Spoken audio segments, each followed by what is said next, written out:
Nihilism has done to the British what even the Nazis couldn't, broken their spirit and left them without hope. For the Colson Center, I'm John Stonestreet. This is Breakpoint.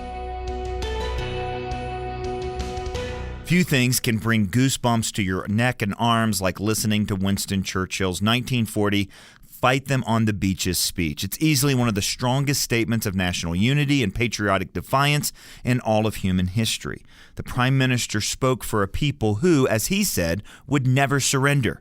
And turns out he was right. Even though London was smoldering from the Blitz and the nation was standing virtually alone against Hitler's war machine, they didn't break. And their persistence eventually saw the tide turn and Europe liberated. Well, the secret to their endurance is really not a secret at all. The British in Churchill's day were a people with a purpose. Churchill called what they faced a fight against tyranny, and the nation believed him. As C.S. Lewis observed in his wartime radio addresses, some of which later became part of the book Mere Christianity, the Nazis really were wrong, and the Allies really were right. Good and evil exist, and they can be known. And that, Lewis observed, was a signpost to the meaning of life. Well, it turns out Britain has undergone quite a transformation since Churchill's speech. Last week, The Sun reported on a new nationwide survey there that plied 1,500 Brits of all ages with a variety of questions about their attitudes and beliefs. Among the results, a stunning 89% of those aged 16 to 29 said their lives lacked meaning or purpose. In other words, nihilism is running rampant among millennial and Gen Z Brits. Just half of those aged 60 and over gave similar hopeless answers, which is still not a great result, but it's certainly better than 89%.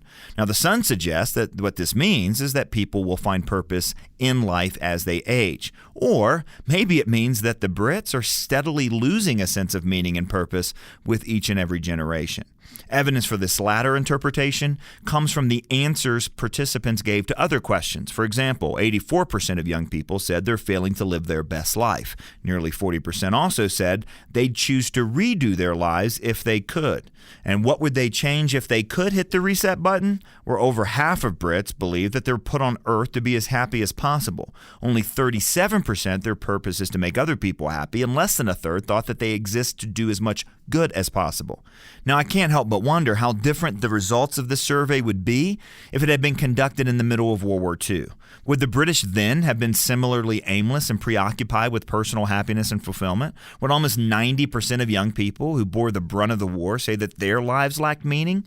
I doubt it. I don't think a British population that hopeless would have been able to have the resolve to withstand the Nazi assault and to help lead the Allies to victory.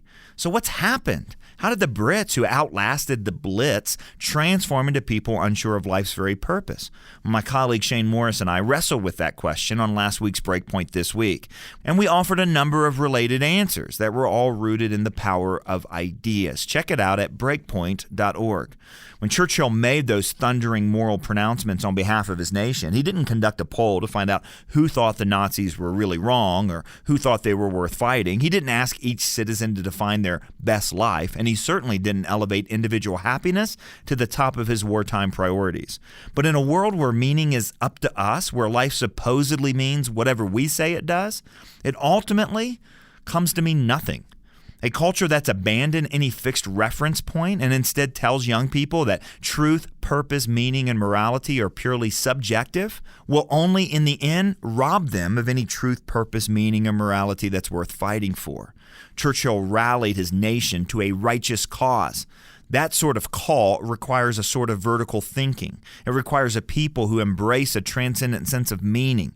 And what the world saw was the storms a people like that could weather.